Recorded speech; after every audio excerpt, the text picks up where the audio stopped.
Good morning. Let's start today's session. So, we're going to study electric and magnetic fields in the materials. How the materials behave to these kinds of fields. So, we have to go into a material. കുറച്ചും കൂടെ ഒരു internal സ്റ്റഡിയാണ് നമ്മൾ നടത്തുന്നത്.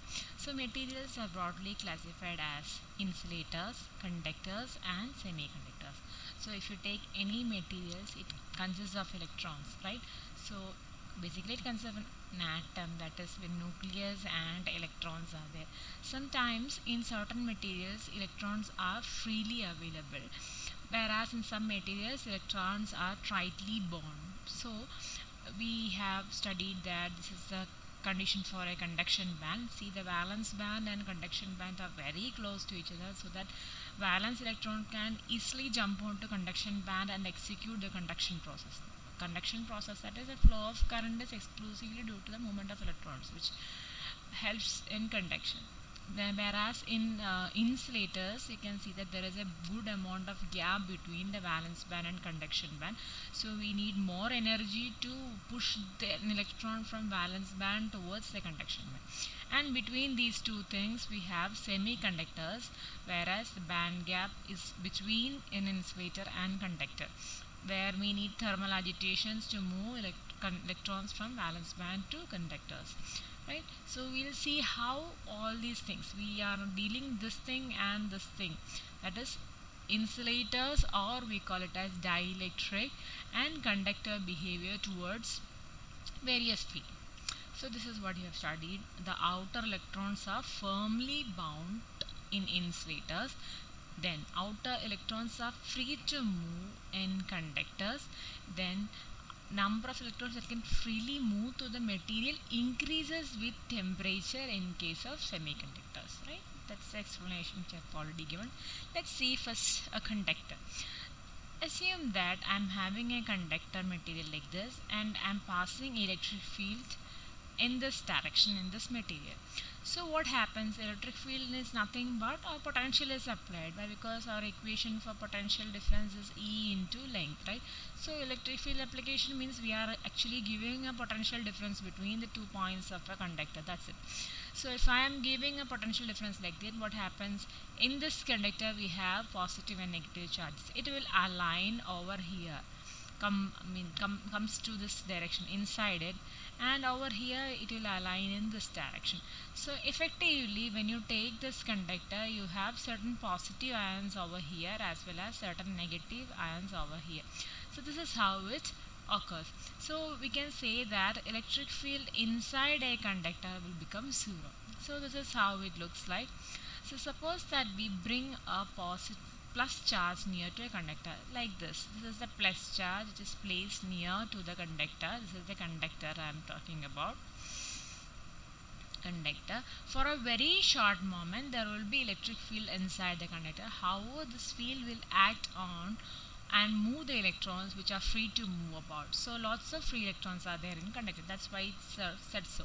The electrons will move close to the plus charge. See, this is a plus charge, so electrons will move close to it, leaving the net positive charge behind. The conductor charge will continue to move until the external field is cancelled out. At that point, there is no longer a field to move them, and so they stay still. So we can say that electric field inside a conductor becomes zero, and it will be segregated more on the outer surfaces due to the influence of this charge. Let's see this example over here. This is also a conductor. So this is the electric field which you have applied. So according to the electric field, the charges have oriented like this. So the properties are, in a conductor, if you apply electric field, what happens is that excess charge resides on the surface, or we can say that the valence electrons will accumulate on one side and the remaining positive charges on the other side. So hence we can say that electric field inside a conductor, E will be equal to 0 even if we are giving electric field outside. The electric field at the surface of the conductor is perpendicular to the surface, right? So these are the points of conductor which is under the influence of electric field. So this is how we can explain how we are safe inside a car if thunderstorm occurs. Thunderstorm is nothing but what? A charge dispersion into the earth surface, right? So if you are inside a car, we are protected by, because it acts as a shell, so that equipotential surface is there. So inside it E equal to 0, that is why a car is safe. Also Faraday has also explained is using an example of Faraday's cage or Faraday's shield, where the outer area is only conductive, inside if you are placing standing you will be safe, right? So this is how the conductor behave.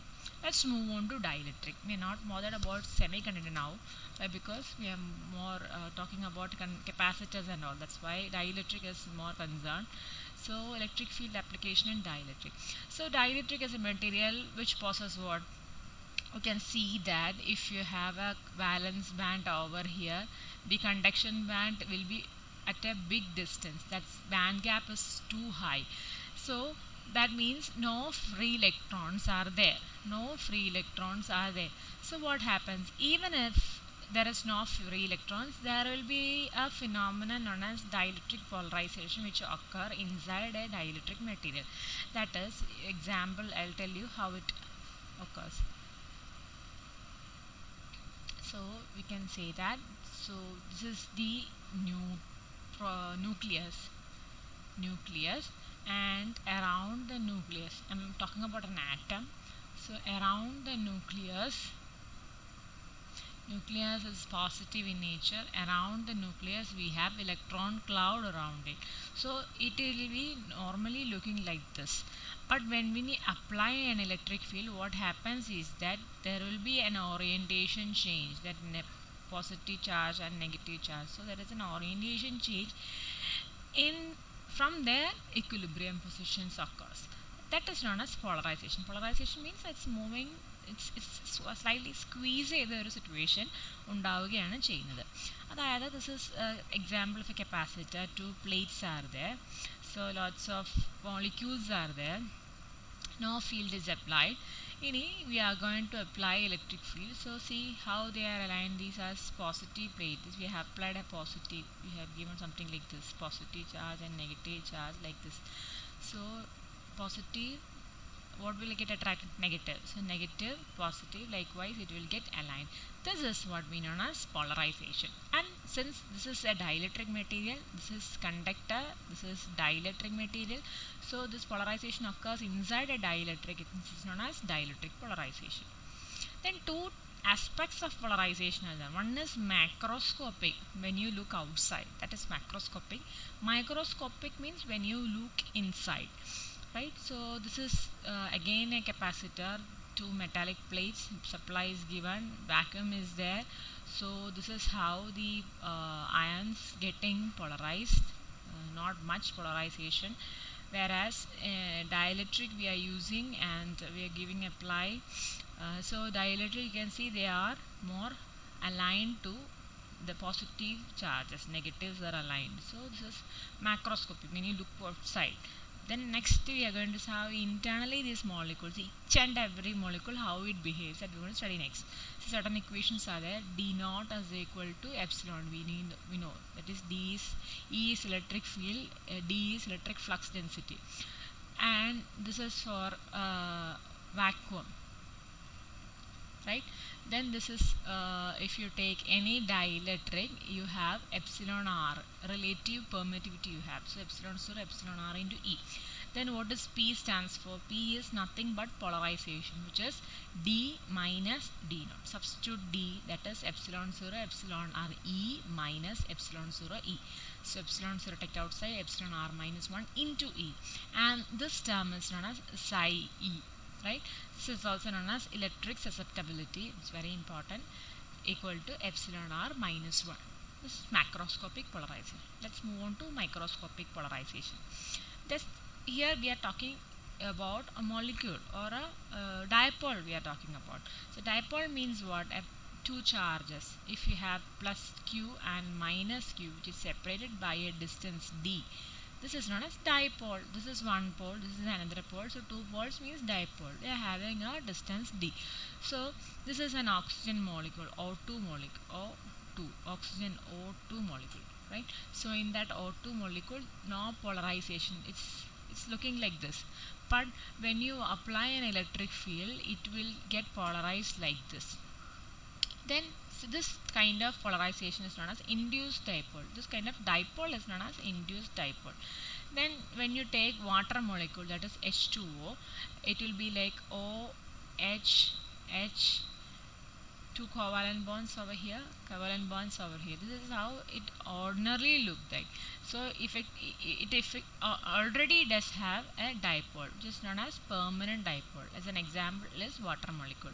Induced dipole is due to oxygen, right? So this is what is dipole meant.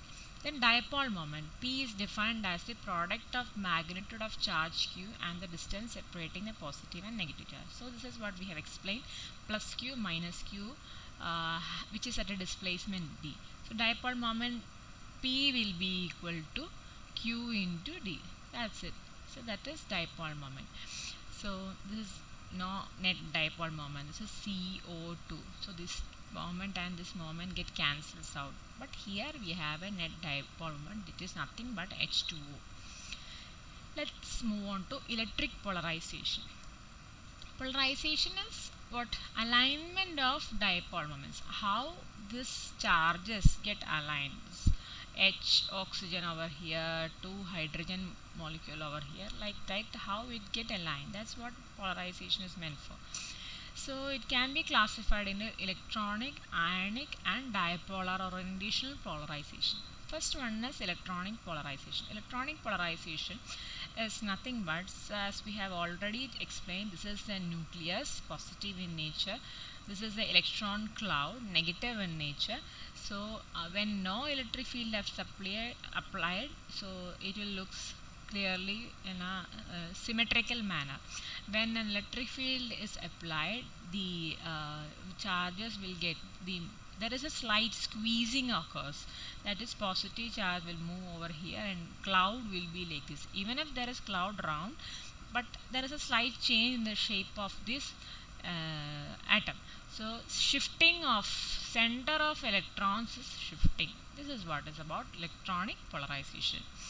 Hence a dipole moment is formed. We can say that a negative and positive is there, which is separated by a distance d and like that. So we can say the dipole is getting created by the application of an electric field. Next, let's see ionic polarization, which occurs in ionic material. When electric field is applied, what happens is that, see, this is an example. This is negative, positive like that if no field is applied.